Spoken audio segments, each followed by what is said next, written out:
The crack of a gunshot echoed through the dusty streets of Willow Creek, Montana, sending Grace Sutton scrambling behind a water trough as another bullet splintered the wood just inches from her head. The year was 1876, and what should have been a simple trip to deliver medical supplies had turned into a nightmare when she witnessed Sheriff Hollister gunning down an unarmed man in cold blood. As the sheriff's boots crunched on the gravel behind her, Grace's heart hammered against her ribs. She hadn't meant to see it, hadn't meant to gasp loudly enough for him to hear, and now her life hung by a thread. "Come out, girl," Sheriff Hollister called, his voice deceptively calm as he reloaded his revolver. "Nobody's gonna believe you anyway, not against the word of the law." Grace pressed her back against the rough wooden trough, mud soaking through her simple blue calico dress. At 22, having spent the last 4 years working as the town's only nurse, she'd seen her share of violence, but nothing like this, nothing so deliberate, so coldly executed. The dead man had been pleading, on his knees when Hollister pulled the trigger. "I see you there, Miss Sutton," Hollister called closer now. "Best we have a little talk about what you think you saw."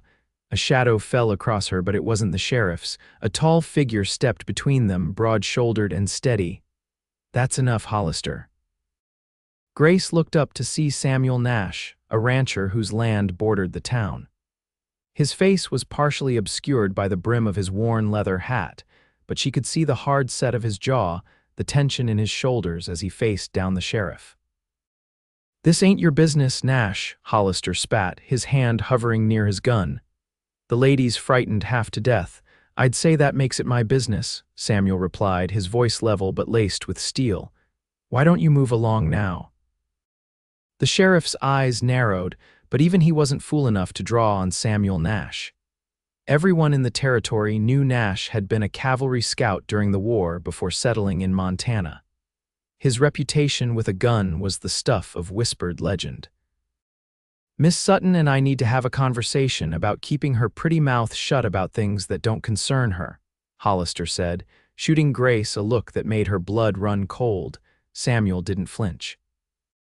"She doesn't need to talk to you, and she sure as hell doesn't need to keep quiet about anything she's seen." His hand didn't move toward his gun, but the threat was implicit in his posture. "If you've done something that needs covering up, Hollister, you'll answer to me." The tension stretched between them like a bowstring pulled taut.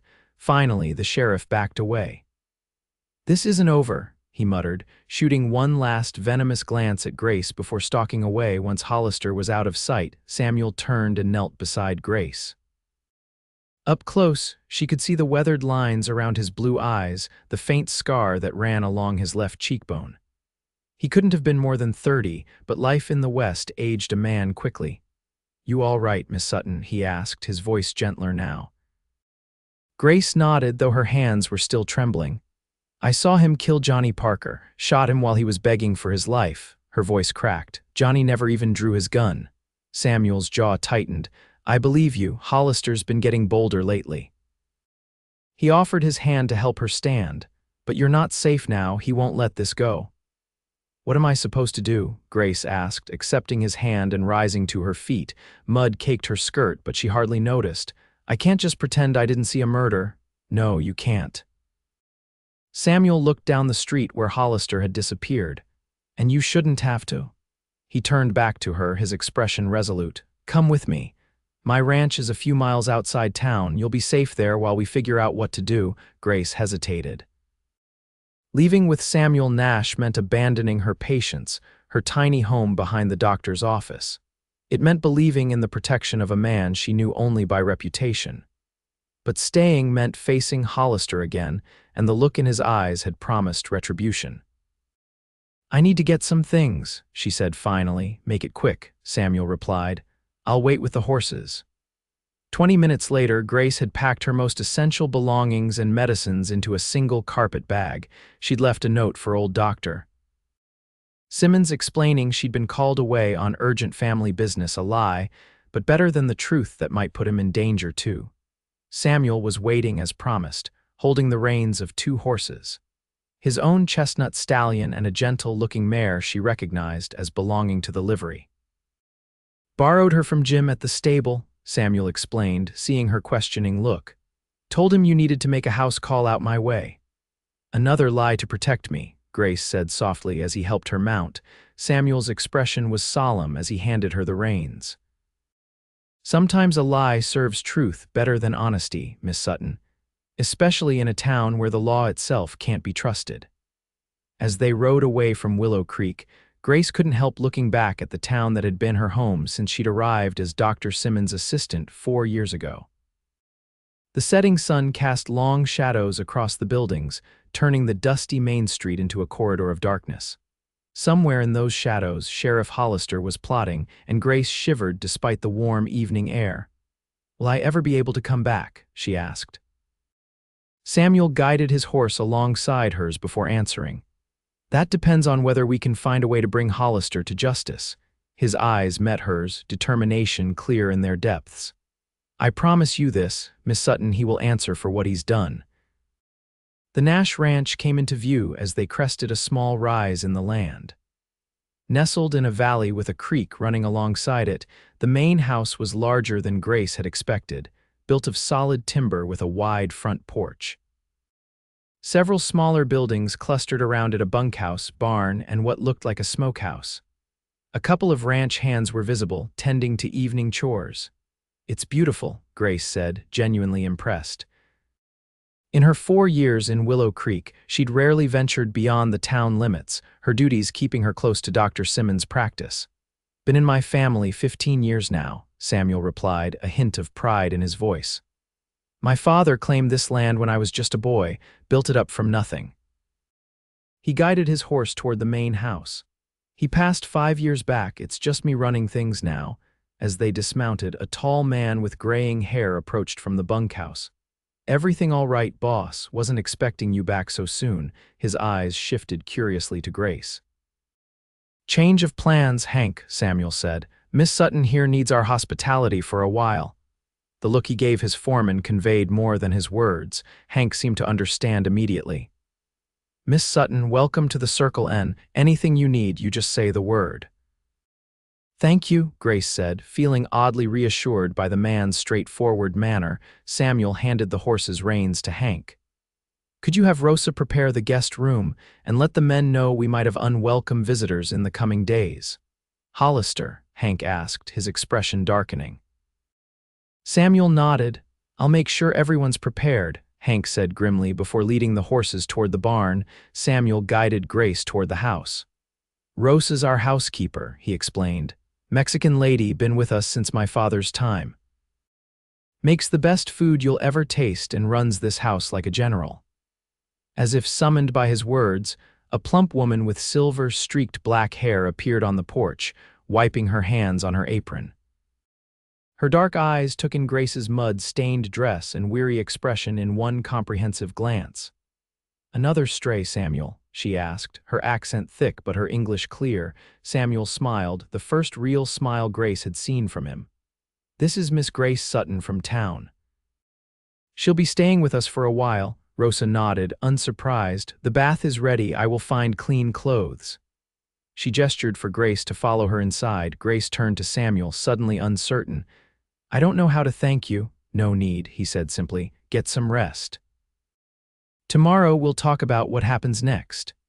The interior of the Nash home was surprisingly comfortable, with solid furniture and touches that spoke of a woman's hand, likely Rosa's. The housekeeper led Grace to a bedroom at the back of the house, where a copper tub of steaming water waited. "You bathe, I bring food after," Rosa said, laying out a towel and a simple cotton nightgown. These were Samuel's mother's. They may be big but clean. Left alone, Grace sank gratefully into the hot bath, letting the water soothe her trembling muscles. Only now, in this moment of quiet, did the full impact of what she'd witnessed and what it meant for her future truly sink in. Tears slipped down her cheeks, mingling with the bathwater as she wondered if she'd ever see her little home in Willow Creek again. By the time Rosa returned with a tray of food, Grace had dried off and changed into the borrowed nightgown. It was indeed too large, but blessedly clean. "You eat," Rosa commanded, setting down the tray of stew and fresh bread. "Then sleep. Trouble waits for morning." Grace managed a small smile. Thank you, Rosa. The older woman paused at the door. Samuel is good man, she said quietly. He protect you. With that, she left, closing the door behind her. Despite her exhaustion, Grace found it hard to fall asleep in the unfamiliar bed. Through the window, she could see the stars scattered across the Montana sky, so much brighter here than in town.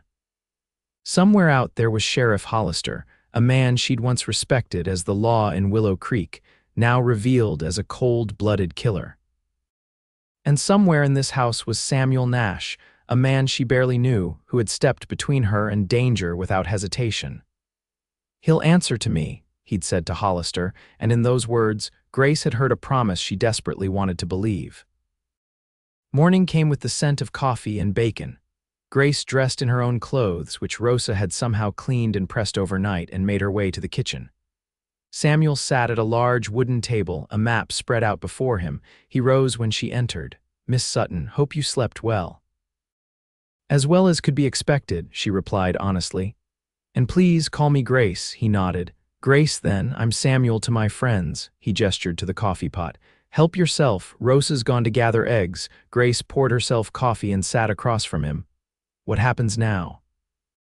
she asked directly. Samuel studied her for a moment before answering. "That depends on how much you're willing to risk. Hollister has friends in high places, the mayor, the county judge. Going against him won't be easy." "I can't let him get away with murder," Grace said firmly. "Johnny Parker wasn't the first person Hollister's bullied, but he's the first I've seen killed in cold blood." "Might not be the first he's killed," Samuel said grimly. "There have been rumors." "Then we need to stop him before anyone else dies," Grace insisted, her hands wrapped around the warm coffee mug. Samuel's eyebrows rose slightly at her use of "we," but he didn't comment on it. Instead, he pointed to the map. "I've been thinking, the federal marshal is due in Helena next week. Marshal Decker, he's a good man, honest. If we can get to him with your testimony, he might be able to help." "Helena's 3 days' ride," Grace pointed out.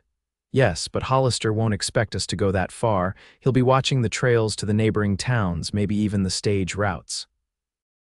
Samuel traced a path on the map with his finger. "If we cut through the high country, we can make it to Helena before he even realizes where we've gone. You're coming with me?" Grace asked, surprised. Samuel's blue eyes met her steadily. "I said he'd answer to me, and I meant it." His voice softened slightly. "Besides, I wouldn't send you alone into that kind of danger." Before Grace could respond, the kitchen door banged open and Hank burst in. "Riders coming, boss. 5 of them, Hollister's with them." Samuel was on his feet instantly. "How far?" "Just crossed onto our land. 10 minutes, maybe less." Samuel turned to Grace, his expression grim. "Looks like our plans need to change. Hank, get the men ready. No one starts shooting unless Hollister does." Hank nodded and rushed back outside. "What do we do?" Grace asked, rising from her chair. "We face him," Samuel said simply. "This is my land. He has no authority here without cause." "He'll claim he has cause," Grace said. "He'll say I'm a witness to a crime." "The only crime was his," Samuel replied firmly. "Stay behind me. Let me do the talking." They stepped onto the front porch just as the riders approached the house. Sheriff Hollister led them, his silver badge gleaming in the morning sun. Behind him rode 4 men, 2 Grace recognized as his deputies. The others were strangers to her, hard-looking men with the dust of the trail on their clothes. Hollister reined in his horse about 20 feet from the porch, his eyes fixed on Grace with a cold intensity that made her shiver despite the warm day. "Morning, Nash," he called.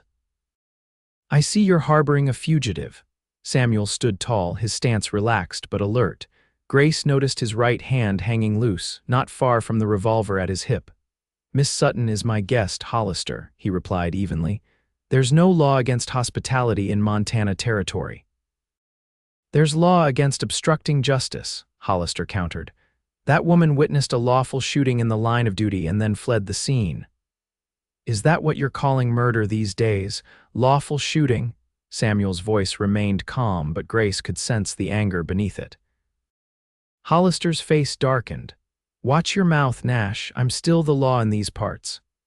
"The law doesn't shoot unarmed men who are on their knees begging for mercy," Grace said, stepping forward to stand beside Samuel. One of the deputies shifted uncomfortably in his saddle. Grace recognized him as young Billy Turner, barely 20 and new to the job. His discomfort was telling. Hollister noticed it too.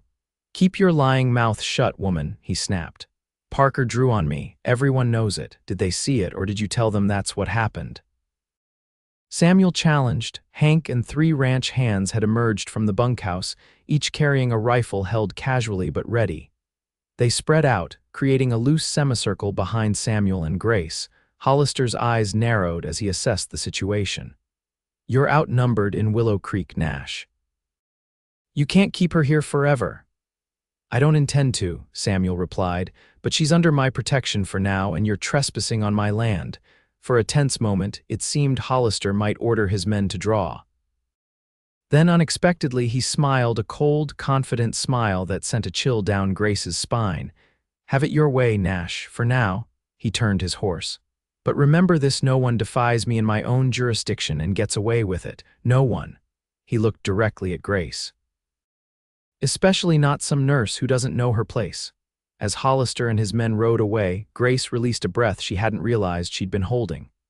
"He's not giving up," she said quietly. Samuel turned to her, his expression grave. "No, he's not, and now we've shown our hand." He glanced at the retreating riders. "He'll be watching the trails even more carefully now. So, Helena." "Still our best option," Samuel confirmed, "but we'll need to be smarter about how we get there." He turned to Hank. "Keep the men alert. Hollister might come back with more guns." "We'll be ready," Hank assured him. Inside the house, Samuel quickly outlined a new plan. "We can't leave together in daylight, too obvious. I'll have Rosa pack provisions. After dark, we'll slip out through the north pasture. There's an old trapper's trail that leads up into the mountains." "Won't Hollister expect that?" Grace asked. "Maybe, but he can't watch every trail, and this one isn't on any map." Samuel's confidence was reassuring. "We'll have a day's lead before he even realizes we're gone." Rosa entered, carrying a bundle of clothes. "For you," she told Grace. "Riding clothes. Samuel's sisters from before she married and moved east. You cannot ride 3 days in a dress." Grace accepted the bundle gratefully. "Your sister won't mind. Elizabeth hasn't been back in 5 years," Samuel said with a slight shrug. "She prefers Philadelphia society to Montana ranch life." The day passed with quiet preparations. Samuel checked and rechecked their planned route on his maps while Grace sorted through her medical supplies, deciding what was essential enough to carry. By late afternoon, all was ready. "Try to get some rest," Samuel advised her. "We'll leave at midnight." Grace retreated to her room but found sleep impossible. Instead, she sat by the window, watching the ranch hands go about their duties with an extra vigilance she knew was for her sake. The guilt of putting these men at risk weighed heavily on her. A soft knock at her door startled her from her thoughts. Rosa entered with a tray of food and a concerned expression. "You should eat," the housekeeper said, setting down the tray. "Long journey ahead." Grace smiled gratefully. "Thank you for everything, Rosa." The older woman sat on the edge of the bed, studying Grace with knowing eyes. "Why did you stay in Willow Creek? Young woman like you could have gone to bigger places." The question surprised Grace. "I was needed there," she answered simply. "After my parents died of fever in '70, Dr. Simmons took me in, taught me nursing. The town became my home." Rosa nodded understandingly. "And now I don't know if I'll ever see it again," Grace admitted, the reality of her situation sinking in afresh. "You will return," Rosa said with conviction. "Samuel will make it so." "You have great faith in him," Grace observed. Rosa's expression softened. "I watched him grow from boy to man. He is like my son." She patted Grace's hand. "He has been alone too long, taking care of others, never himself." Before Grace could respond to the implication in Rosa's words, the housekeeper rose and moved to the door. "Eat, rest, trust Samuel." With that, she left. Midnight came with a clear sky full of stars and a half-moon providing just enough light to see by. Samuel met Grace in the kitchen, both now dressed for hard riding. He wore a dark coat over his usual attire and 2 revolvers instead of 1. Grace had changed into the riding clothes. Rosa had provided a split skirt, sturdy boots, and a man's shirt under a fitted jacket. Samuel gave her an approving nod. "Practical," he commented. "You'll be glad of those clothes in the mountains." Hank appeared in the doorway. "Horses are ready, boss, packed with enough provisions for a week. Any sign of Hollister's men?" Samuel asked, two riders watching the main trail. "Jim and Lucas are leading them on a wild goose chase toward the east pasture." Hank grinned. "Should keep them busy long enough for you to be well away." Samuel clasped the foreman's shoulder. "Take care of the place, Hank. If things go bad—" "They won't," Hank interrupted firmly. "You'll be back, both of you." They slipped out through the kitchen door and made their way to where two horses waited behind the smokehouse. Grace recognized Samuel's chestnut stallion, but the mare beside it was new to her, a sturdy bay with white socks. "This is Daisy," Samuel said as he helped Grace mount. "She's sure-footed in the mountains. She'll take good care of you." Once they were both mounted, Samuel led them away from the ranch buildings, staying in the shadows of a line of cottonwood trees that followed a small creek. They rode in silence, the only sounds the soft thudding of hooves on grass and the occasional nightbird's call. After nearly an hour of steady riding, they reached the edge of Nash property, marked by a simple fence. Beyond lay wild, country rocky foothills rising toward the distant mountains, their peaks silver in the moonlight. "From here, we follow game trails," Samuel explained in a low voice. "Harder to track, harder to follow," Grace nodded, trusting his knowledge. As they pushed deeper into the wilderness, the terrain grew increasingly challenging. Samuel set a careful pace, mindful of the horses and the dangerous drop-offs that sometimes appeared unexpectedly in the darkness. By dawn, they had climbed high enough to look back over the valley. The Nash Ranch was a cluster of tiny buildings in the distance, and beyond it, Willow Creek was barely visible as a smudge on the horizon. "We'll rest here for an hour," Samuel decided, dismounting near a small spring that bubbled from between rocks. "Let the horses drink and graze a bit." Grace slid from Daisy's back, her muscles protesting after hours in the saddle. She walked stiffly to the spring and splashed cold water on her face. "How are you holding up?" Samuel asked, handing her some jerky and hardtack from his saddlebag. "Better than I expected," she admitted. "It's been years since I rode this long, but it's coming back to me." "You've ridden in mountains before?" he asked, sounding surprised. Grace nodded. "My father was a doctor in Colorado before we moved to Montana. We often had to ride into mining camps in the high country." A shadow crossed her face, before the fever took them both. Samuel's expression softened. "I'm sorry about your parents." "It was 6 years ago now," Grace said, looking out over the valley. "Dr. Simmons has been like a father to me since then." She turned back to Samuel. "I worry about him. Hollister might take his anger out on him when he can't find me." "Doc Simmons is well respected," Samuel reassured her. "Even Hollister wouldn't dare move against him openly." They ate in companionable silence as the sky lightened. Despite the circumstances, Grace found herself appreciating the wild beauty around them, the rugged peaks ahead, the valley behind, the wildflowers that somehow found purchase in the rocky soil. "We should move on," Samuel said eventually. "We need to reach Blackfoot Pass by nightfall." They continued their journey, the trail growing steeper and more treacherous. Several times they had to dismount and lead the horses through particularly difficult stretches. By midday, they had climbed high enough that the air had cooled noticeably, and pine trees replaced the scrub oak and sage of the lower elevations. "There's a hunting cabin about 2 hours ahead," Samuel told her as they paused to rest the horses again. "Belongs to a friend of mine."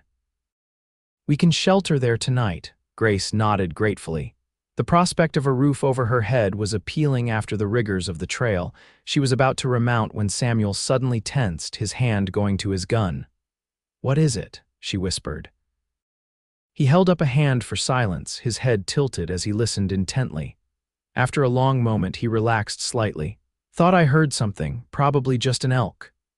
Nevertheless, he scanned their back trail carefully before allowing them to continue. The incident left Grace uneasy. "You think Hollister could have followed us?" "Not likely," Samuel replied, though his eyes continued to scan the surrounding forest. "This route isn't known to many. Still, best to be cautious." They reached the cabin as the sun was beginning to set, casting long shadows through the pines. It was a simple structure, built of logs with a stone chimney, but to Grace's weary eyes it looked like a palace. Samuel checked the interior first, gun drawn, before waving her inside. "It's clear. Joe was here recently. There's fresh firewood stacked by the hearth." The cabin consisted of one room with a small fireplace, a rough wooden table with 2 chairs, and a single bed piled with furs in the corner. Simple, but clean and dry. "I'll see to the horses," Samuel said, leaving Grace to explore their shelter. She found a few basic supplies stored in a trunk: coffee, beans, salt, matches, and a few candles, which she gratefully lit as darkness fell. By the time Samuel returned, she had a small fire crackling in the hearth. "Horses are fed and watered," he reported, setting his saddlebags on the table. "There's a lean-to out back where they'll be sheltered for the night." Grace nodded, suddenly aware of how domestic the scene was, the two of them alone in this remote cabin, preparing for the evening. A flush crept up her neck at the thought. Samuel seemed to sense her discomfort. "You take the bed," he said, nodding toward the corner. "I'll sleep by the fire." "Thank you," she said softly. They shared a simple meal of beans heated over the fire, supplemented with jerky and the last of Rosa's fresh bread. Outside, the wind had picked up, whistling around the cabin's eaves and rattling the single window. "Storm coming," Samuel observed, glancing toward the window where darkness had fully descended. "Good timing on our part." "Will it slow us down tomorrow?" Grace asked. "Depends on how heavy it is." "But the forest provides some protection from the worst of it." He poured them both more coffee. "How did you come to nursing, Grace? You mentioned your father was a doctor." Grace wrapped her hands around the warm cup. "I was always at his side from the time I was old enough to help. He taught me everything: how to set bones, stitch wounds, deliver babies." She smiled at the memory. "My mother said I was born with the gift for healing." "Dr. Simmons seems to think highly of your skills," Samuel remarked. "Heard him tell Hank's wife you saved her boy last winter when he had that lung fever." "You know about that?" Grace asked, surprised. Samuel nodded. "Word travels, good deeds especially." He studied her across the fire's glow. "You've earned a lot of respect in Willow Creek. That's why I believe we can win this fight against Hollister. People will stand with you when they know the truth." "I hope you're right," Grace said. "Johnny Parker deserves justice. He wasn't perfect, drank too much, talked too loud, but he didn't deserve to die like that." "What happened exactly?" Samuel asked quietly. "If you don't mind telling it." Grace took a deep breath. "I was delivering medicines to Mrs. Abernathy at the end of town. Coming back, I took the alley behind the saloon. It's quicker. That's when I heard voices. Johnny was on his knees in the dirt, begging Hollister for more time to pay some debt. Hollister just laughed, said time had run out, then he drew and shot him." Her voice faltered. "Johnny never even reached for his gun. It was still in his holster when he fell." Samuel's expression had hardened as she spoke. "Did Hollister see you right away?" Grace shook her head. "Not until I gasped. I couldn't help it. It was so cold-blooded. That's when he turned and saw me." She shuddered at the memory, the look in his eyes. "Like he was deciding whether to kill me too, right there." "But he didn't," Samuel said. "Why?" "Someone came out the back door of the saloon. He told me to run along home and forget what I'd seen, said it would be better for my health." Grace met Samuel's gaze steadily. "I couldn't forget." "I wouldn't, so I went to find you." "Why me?" Samuel asked, genuine curiosity in his voice. "Everyone knows you stand up to Hollister, that you're not afraid of him like most people in town." She looked down at her coffee. "I didn't know where else to turn." A comfortable silence fell between them, broken only by the crackling of the fire and the increasing howl of the wind outside. Samuel added another log to the flames, sending sparks dancing up the chimney. "We should try to get some rest," he said eventually. "Tomorrow will be another long day." Grace nodded and moved to the bed, pulling off her boots but keeping her clothes on against the cabin's chill. She wrapped herself in one of the fur blankets, watching as Samuel spread his bedroll near the hearth. "Samuel," she said quietly, "thank you for everything." He looked up, his face half in shadow. "Get some sleep, Grace. I'll keep watch for a while." Despite her exhaustion, sleep came fitfully to Grace that night. The strange bed, the howling storm, and the ever-present knowledge that they were fugitives from the law all conspired against rest. When she did drift off, Her dreams were haunted by Hollister's cold eyes and the sound of gunshots. She woke with a start well before dawn, momentarily disoriented in the dark cabin. The fire had burned low, casting just enough light to see Samuel sitting by the window, his revolver on his knee as he watched the night. "Everything all right?" she asked softly. He turned, surprise evident on his face. "Didn't mean to wake you." "You didn't," Grace assured him, sitting up. "Bad dreams?" Samuel nodded understandingly. "Storms past, should be clear riding today." Grace studied him in the dim light. "Did you sleep at all?" A slight shrug was his only answer. "You need rest too," she chided gently. "We still have 2 days hard riding ahead of us." "I'll rest when Hollister is behind bars," Samuel replied, but there was no bite to his words. He rose and moved to stoke the fire. "Might as well get an early start. I'll check on the horses." By the time the first gray light of dawn filtered through the cabin's single window, they were already on the trail. The storm had left a dusting of snow at this elevation, not enough to impede their progress, but enough to make the landscape glitter in the morning sun. They rode steadily through the day, climbing higher into the mountains. Samuel set a careful pace, always alert, frequently stopping to listen and scan their surroundings. By mid-afternoon, they had reached Blackfoot Pass, a narrow gap between 2 towering peaks.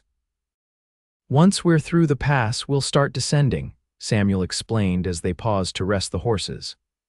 "There's another cabin about 4 hours on where we can spend the night. After that, it's a day's ride to the outskirts of Helena." Grace nodded, stretching to ease the stiffness in her back. The exertion and mountain air had brought color to her cheeks, and despite the circumstances, Samuel found himself admiring her resilience. "You're handling this journey better than most men I know," he commented. Grace smiled. "Necessity is a great motivator." She looked toward the pass ahead. "Shall we continue?" They had just started through the narrowest part of the pass when the crack of a rifle shot echoed off the rocky walls.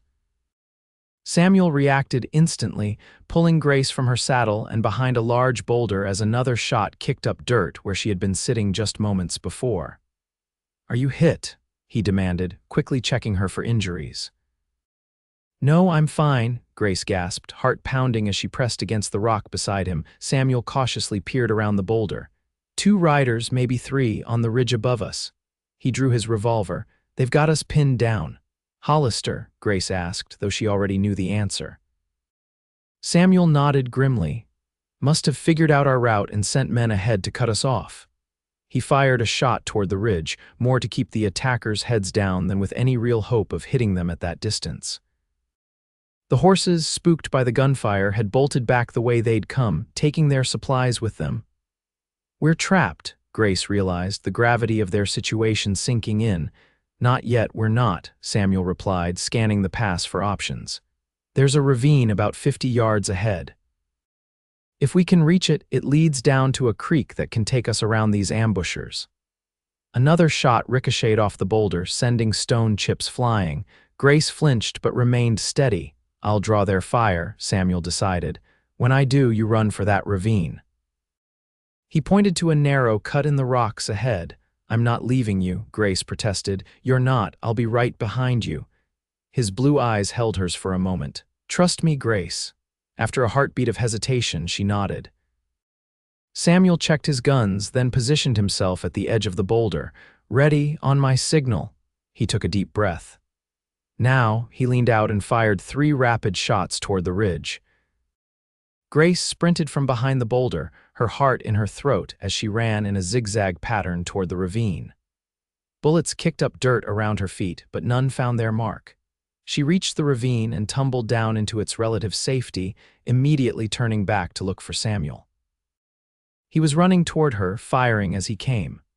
For one heart-stopping moment, Grace thought he would make it unscathed. Then he stumbled, his right shoulder jerking backward as if hit by an invisible force.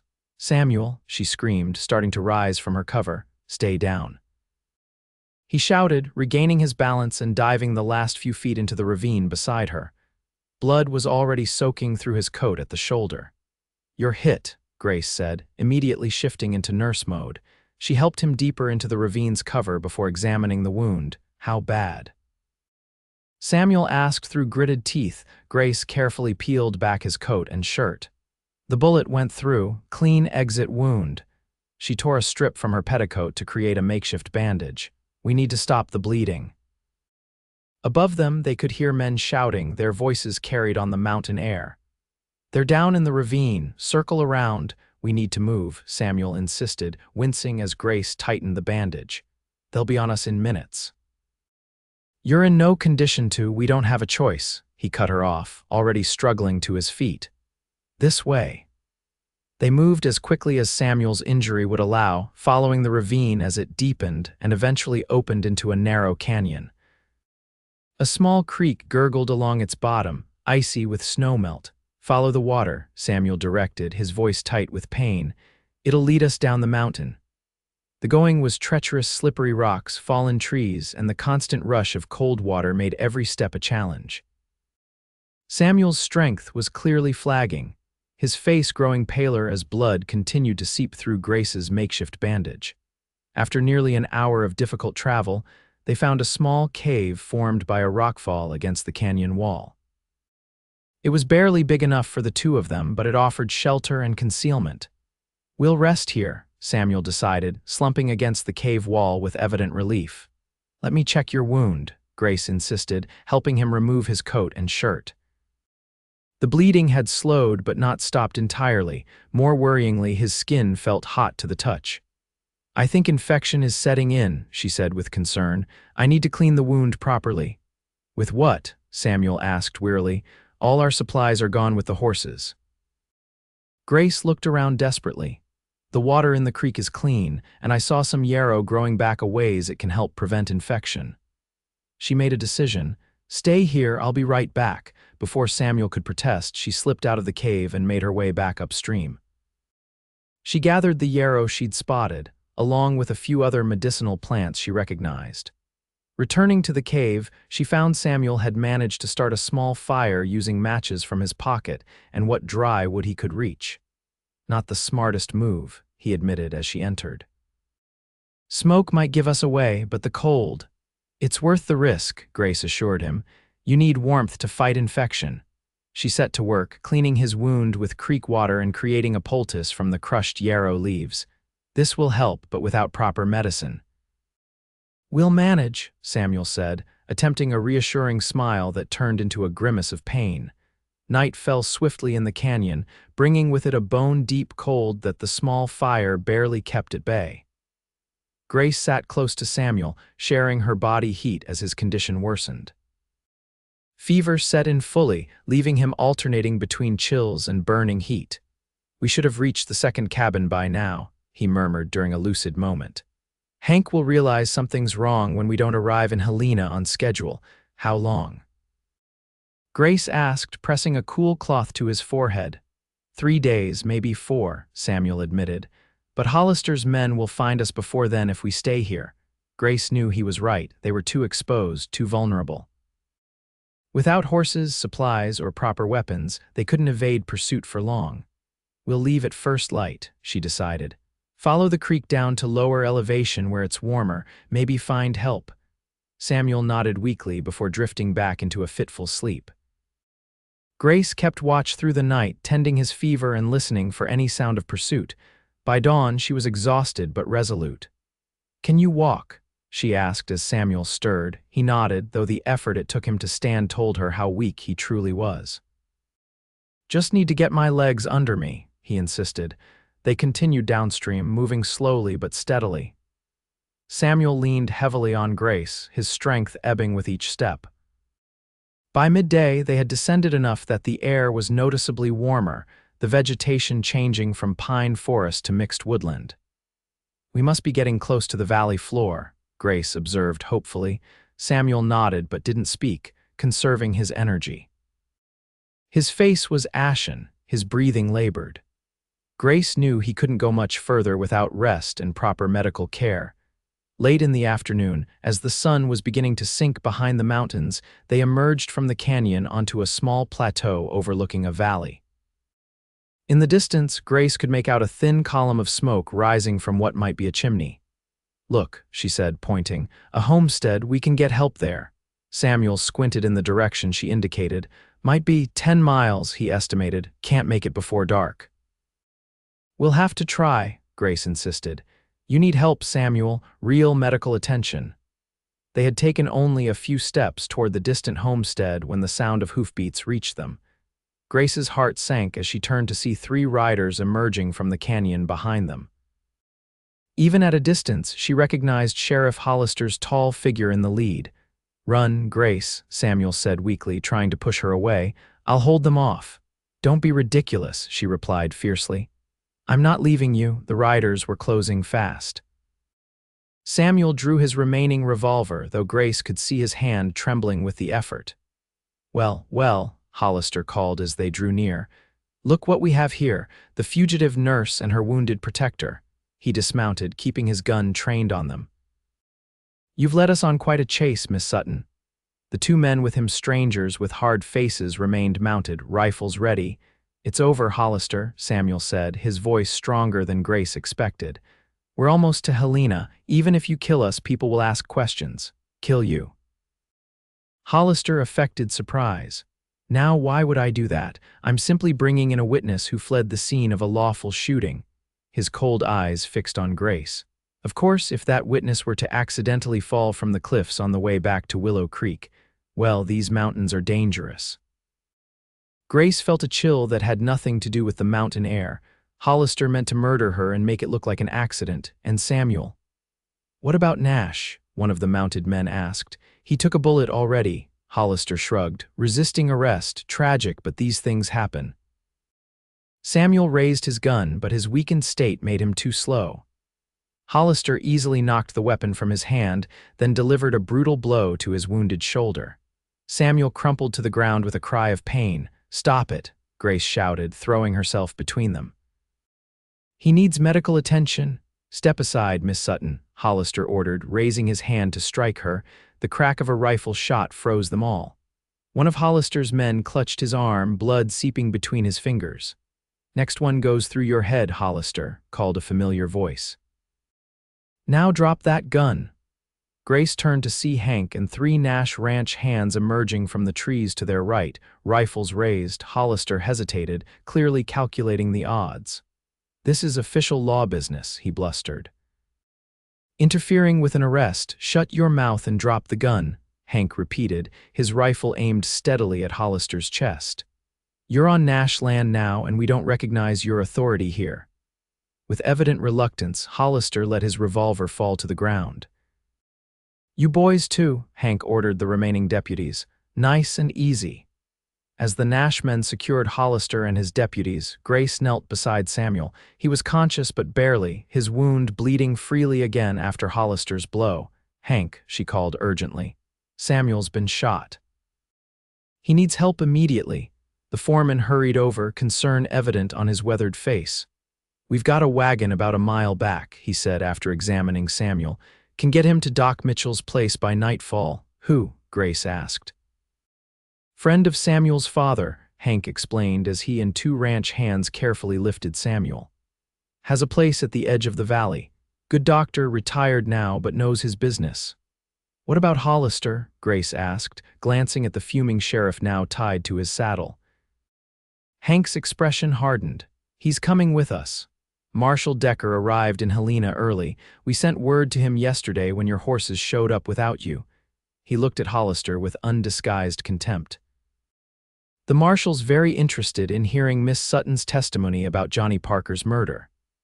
The journey to Dr. Mitchell's homestead passed in a blur for Grace. She rode in the wagon beside Samuel, monitoring his condition as they traveled down from the mountains into the valley. By the time they arrived at the doctor's modest but well-maintained house, Samuel's fever was raging, and his wound had taken on an angry red appearance that Grace recognized as advancing infection.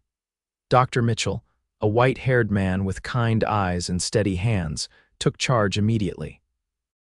Gunshot wound infected, he assessed briskly. How long since he was hit? About 30 hours, Grace replied. I cleaned it as best I could with Yarrow, but Yarrow, good thinking, the doctor interrupted, probably kept the infection from being worse. He gave her an appraising look. You have medical training. I'm a nurse from Willow Creek. Dr. Mitchell nodded. Good, I'll need your assistance. He turned to Hank. Get those men secured in the root cellar until the marshal arrives, and send your fastest rider to Helena to fetch him. The next few hours were a desperate battle to save Samuel's life. Grace worked alongside Dr. Mitchell, her exhaustion forgotten as they cleaned, debrided, and treated the infected wound. The doctor had a well-stocked surgery and access to medicines Grace had only read about in medical journals. Laudanum for the pain, Dr. Mitchell explained as he administered the tincture. And I've got carbolic acid for the infection. Learned that trick during the war. By midnight, they had done all they could. Samuel lay unconscious but stable, his fever still high but no longer climbing. Now we wait, Dr. Mitchell said, washing his hands in a basin. The next 12 hours will tell. He studied Grace's exhausted face. You need rest, young lady. There's a spare bedroom upstairs. Grace shook her head. I'll stay with him. The doctor didn't argue. Instead, he brought her a cup of strong coffee and a blanket.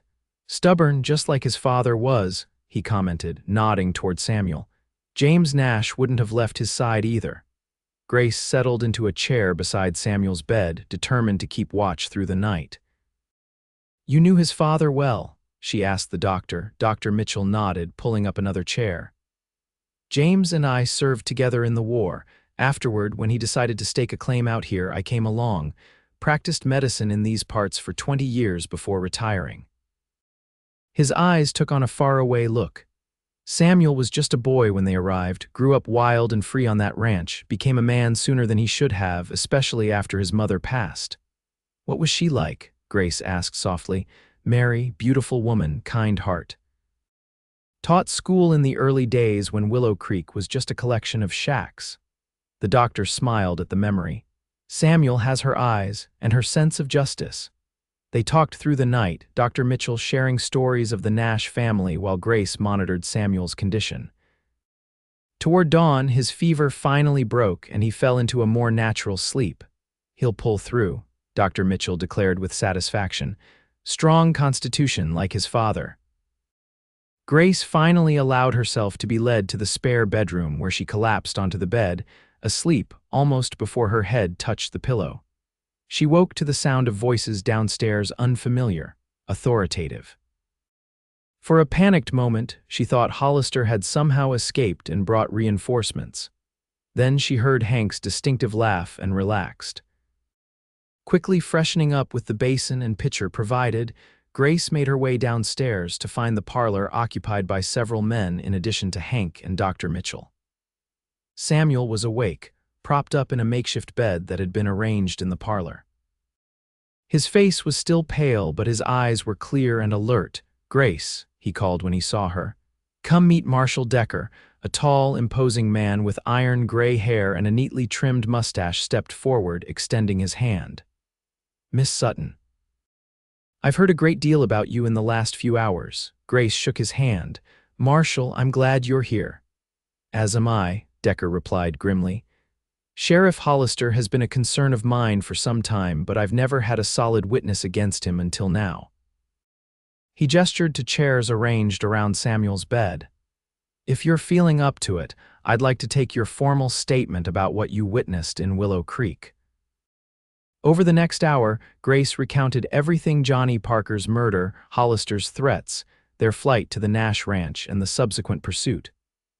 One of Decker's deputies took careful notes while the marshal himself listened intently, occasionally asking clarifying questions.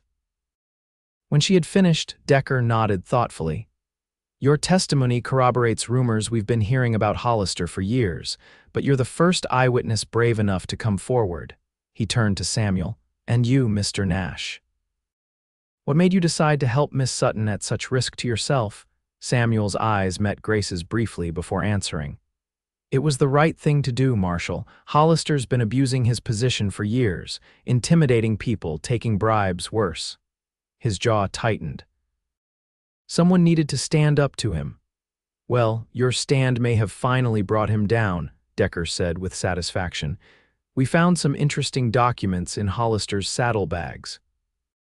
Seems he's been keeping records of his arrangements with various businesses in Willow Creek protection money, essentially. He smiled grimly.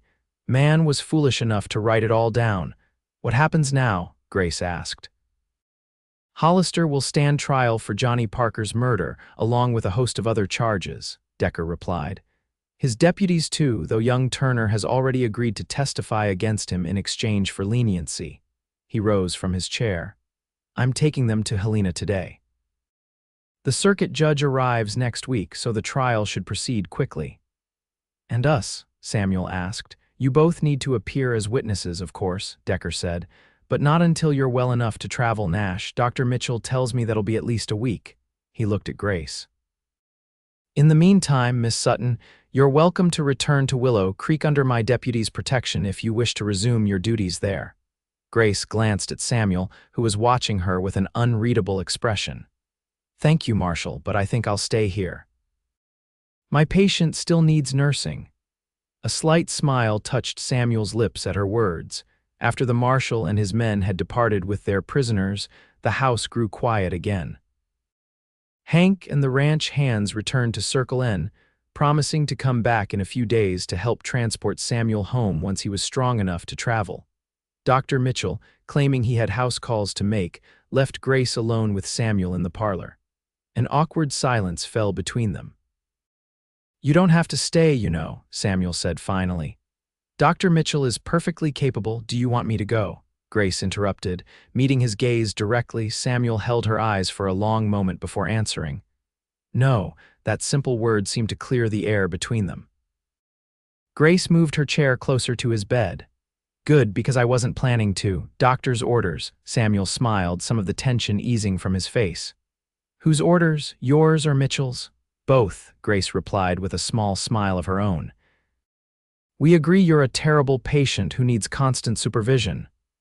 Is that what I am to you? A patient? Samuel asked, his tone light but his eyes serious. Grace felt heat rise to her cheeks. You know you're more than that, she said quietly. Samuel reached for her hand, his fingers closing gently around hers. When I saw Hollister about to hit you on that mountain, I've never felt rage like that before. He shook his head slowly. Even half dead, I'd have killed him with my bare hands if Hank hadn't shown up when he did. You've done more than enough, Grace assured him, squeezing his hand. You risked your life for me, your ranch, your future, everything. And I'd do it again, Samuel said simply, in a heartbeat. The week that followed was one of quiet healing. Under Grace's care, Samuel regained his strength steadily. Dr. Mitchell pronounced himself impressed with her medical knowledge and skills, often leaving the changing of dressings and administration of medicines entirely to her capable hands. They passed the days in conversation, learning about each other in ways that their desperate flight through the mountains had not allowed. Grace told Samuel about her childhood in Colorado, her parents' deaths, and her determination to continue her father's healing work. Samuel shared stories of growing up on the ranch, his brief time as a cavalry scout, and his dreams for the Circle N's future. In the evenings, Dr. Mitchell would join them by the fire, entertaining them with tales of frontier medicine and early Montana territory. Through these stories, Grace came to understand how deep the bonds between the Mitchell and Nash families ran, ties of friendship, loyalty, and shared history that explained why the doctor had so readily taken them in. On their 5th day at the doctor's house, a letter arrived from Willow Creek. Dr. Simmons had written to Grace, expressing both his relief at her safety and his outrage at Hollister's crimes.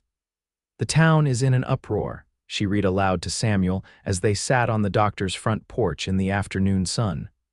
With Hollister gone, people are finally speaking openly about his abuses. It seems Johnny Parker wasn't his first victim, just the first with a witness brave enough to testify. Samuel nodded grimly. Not surprising, men like Hollister count on fear to keep people silent. Grace continued reading. The town council has asked me to convey their apologies for not standing with you sooner. They hope you will consider returning to your position once this unfortunate business is concluded. She lowered the letter, her expression thoughtful. Dr. Simmons says they need me. Do you want to go back? Samuel asked quietly. Grace didn't answer immediately. Instead, she gazed out at the rolling hills and distant mountains that surrounded Dr. Mitchell's homestead. Finally, she turned back to Samuel. "I don't know. A week ago, I would have said yes without hesitation. Willow Creek has been my home, my purpose." She met his eyes. "But now," Samuel prompted when she didn't continue. "Now I'm not sure where I belong," Grace admitted. Samuel reached for her hand, a gesture that had become natural between them during his recovery. "You could belong at Circle N," he said softly, "if you wanted to." Grace's heart quickened at his words, but before she could respond, the sound of approaching riders drew their attention. Hank and two ranch hands were coming up the drive, leading a wagon and several spare horses. "Looks like your ride home has arrived," Grace said, a hint of regret in her voice as she rose to greet the men. The journey back to the Circle N was slow and careful, with frequent stops to ensure Samuel's wound wasn't aggravated by the wagon's movement over rough terrain. Grace rode beside the wagon on one of the spare horses, constantly monitoring his condition. By the time they arrived at the ranch, the sun was setting, painting the valley in hues of gold and amber. Rosa rushed out to meet them, her face alight with relief when she saw Samuel sitting up in the wagon. "Gracias a Dios," she exclaimed, helping Grace ease him down. "You bring him home safe." "He brought me home safe first," Grace replied with a smile. "I was just returning the favor."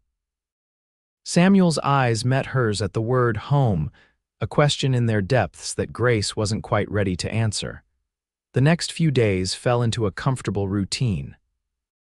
Samuel continued to regain his strength, soon able to walk the length of the porch without assistance, and even make short visits to the barn to check on his horses.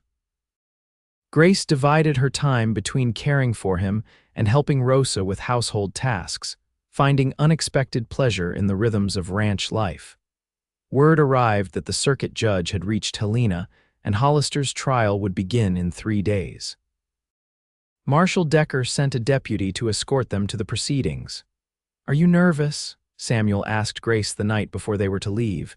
They sat on the porch, watching the stars emerge in the deepening twilight. "A little," she admitted. "Not about testifying, I know what I saw." But facing Hollister again. She shivered slightly despite the warm evening. Samuel moved his chair closer to hers. "I'll be right beside you," he promised. "He can't hurt you anymore," Grace smiled gratefully. "I know, it's just, this will be the first time I've seen him since the mountain." She hesitated, then continued. "In my nightmares, Hank doesn't arrive in time. Hollister shoots you and then me, and no one ever knows the truth." Samuel reached out, gently turning her face toward his. "That didn't happen, we made it, and Hollister will face justice because of your courage." Their eyes held for a long moment. Then, with a gentle deliberateness that made Grace's heart race, Samuel leaned forward and kissed her. It was a tender kiss, questioning rather than demanding, and Grace found herself responding with a certainty that surprised her. When they finally parted, Samuel's eyes searched hers. "I've wanted to do that since the first night at Dr. Mitchell's," he confessed. "Maybe even before." "Why didn't you?" Grace asked softly. "Wasn't sure if you felt the same." His thumb traced the line of her cheek. "And I didn't want you to think I expected anything in return for helping you." Grace placed her hand over his. "I never thought that," she assured him. "Not for a moment." Their second kiss was deeper, more certain, a promise between them that needed no words. The trial in Helena lasted 3 days. Grace's testimony on the first day was clear and unwavering, despite Hollister's hateful glare from the defendant's dock. Samuel sat in the front row, his steady presence giving her strength as she recounted Johnny Parker's murder in detail. Other witnesses followed townsfolk from Willow Creek who had suffered under Hollister's corrupt rule but had been too frightened to speak out before. Young Deputy Turner testified to years of falsified reports and witnessed brutality. By the final day, the outcome seemed inevitable. When the verdict came guilty on all counts, a collective sigh seemed to pass through the courtroom. The judge sentenced Hollister to hang, along with his most complicit deputies. The youngest, Turner, received a lesser sentence of 5 years due to his cooperation. As they left the courthouse, Marshal Decker approached them. "You did well, Miss Sutton," he said, offering his hand. "Your courage made this possible." What happens to Willow Creek now? Samuel asked. They'll need a new sheriff. Already appointed one, Decker replied. Jim Davis from over Bozeman Way. Good man, honest. He looked at Grace. The town council asked me to convey again their hope that you'll return. Dr. Simmons isn't getting any younger, and they're worried about facing winter without a trained nurse. Grace glanced at Samuel, whose expression revealed nothing of his thoughts. Thank you, Marshal, she said. I need to think about it. That night, in their hotel in Helena, Grace found herself unable to sleep. She stood by the window of her room, looking out at the now bustling territorial capital. Tomorrow they would begin the journey back to Circle N, and soon after that she would need to make a decision about her future. A soft knock at her door startled her from her thoughts. Opening it, she found Samuel standing in the hallway, fully dressed despite the late hour. I saw your light, he explained. Thought you might be having trouble sleeping too. Grace stepped back to let him in. Too much on my mind, I suppose, Samuel nodded, understanding. The trial. Or what comes after? Both, Grace admitted, returning to her place by the window. It's over now. Hollister can't hurt anyone else. She turned to face Samuel. But I don't know where that leaves me. Samuel crossed the room to stand before her. In the lamplight, his blue eyes were serious, intent. I have something to ask you, Grace, something I've been wanting to ask since before we left for Helena. Grace's heart quickened. Yes, I know we haven't known each other long, at least not in the usual way of things, Samuel began. But these past weeks, facing death together, healing together. He took her hands in his. I've come to care for you more than I thought possible. I care for you too, Grace said softly. Samuel's expression grew more determined. The ranch needs a woman's touch, has since my mother died. But more than that, I need you, Grace. Your strength, your compassion, your unwavering sense of right. He took a deep breath. I'm asking you to stay, not as my nurse, but as my wife. The words hung in the air between them, at once shocking and yet somehow expected. Grace looked into Samuel's eyes and saw the future she hadn't dared imagine, a life at Circle N, continuing her healing work but with a home and family of her own. Willow Creek needs a nurse, she said slowly, and they'll find one, Samuel replied, but no one can replace what you would be to me. His hands tightened on hers. I love you, Grace. I think I have since you stood up to Hollister that first day, refusing to let fear silence you. Grace felt tears gathering in her eyes. I love you too, she whispered. I realized it on the mountain when I thought I might lose you. Samuel's face lit with joy at her words. Then say yes, he urged. Marry me. We can build a life together at Circle N. A smile touched his lips. And if you're worried about abandoning your calling, there are plenty of folks in the valley who could use a good nurse. Rosa says the nearest doctor is 2 days' ride away. Grace laughed softly. You've thought this through, haven't you? Every detail, Samuel admitted, ever since you first smiled at me in Dr. Mitchell's parlor. She reached up to touch his face, tracing the scar along his cheekbone that she now knew had come from a Sioux arrow during his scouting days. Yes, Samuel Nash, I will marry you. Their kiss sealed the promise between them, a promise of love, of partnership, of a future together that neither had dared hope for before Hollister's bullet brought them to that mountain pass. They were married 2 weeks later in the parlor of the Circle N ranch house, with Dr. Mitchell officiating and Hank serving as Samuel's best man. Rosa, weeping happy tears, stood with Grace. Dr. Simmons made the journey from Willow Creek, giving his blessing and his heartfelt congratulations. I'll miss you, my dear, the old doctor told Grace after the ceremony. But Samuel Nash is a good man, and I can see how happy he makes you. He patted her hand. Besides, I've already found a replacement young woman from back east with proper training. She arrives next week. I'm glad, Grace said sincerely, but I'll still visit when I can. And anyone from town who needs care is welcome at Circle N. Life settled into a new rhythm for Grace and Samuel. The ranch thrived under their combined care, with Samuel managing the business and Grace establishing a small infirmary in one of the outbuildings. Word spread quickly, and soon settlers from throughout the valley were bringing their ailments and injuries to Nurse Nash, as she became known. The following spring brought new joy when Grace discovered she was expecting their first child. Samuel's excitement knew no bounds as he immediately set to work building a cradle from the finest pine on their land. "Boy or girl, this child will have the best of both of us," he declared as they sat on the porch one evening, watching the sunset paint the mountains in shades of purple and gold. His hand rested protectively on Grace's still flat stomach. "And none of Hollister's darkness," Grace added, covering his hand with her own. "Our child will grow up in a world where justice prevailed," Samuel nodded solemnly, "because you were brave enough to speak the truth no matter the cost." He pulled her close against his side. "I'm the luckiest man in Montana territory." Grace smiled, leaning into his embrace as she gazed out at the land that had become her home. From the terrors of that day in Willow Creek had come this unexpected blessing, a love that had proven stronger than fear, stronger even than the law gone wrong. "No," she corrected gently. "We're both lucky. We found each other." The years that followed brought 3 children to the Nash family, 2 boys, and a girl who grew strong and true in the Montana wilderness. The Circle N expanded, becoming one of the most prosperous ranches in the territory. Grace's infirmary grew into a small clinic that served the entire valley, earning her respect that extended far beyond their lands. And on quiet evenings, when the children were asleep and the work was done, Grace and Samuel would sit together on the porch, watching the stars emerge above the mountains that had once nearly claimed their lives. In those peaceful moments, they would sometimes speak of the journey that had brought them together, of a sheriff's corruption, a cowboy's courage, and a woman who refused to stay silent in the face of injustice.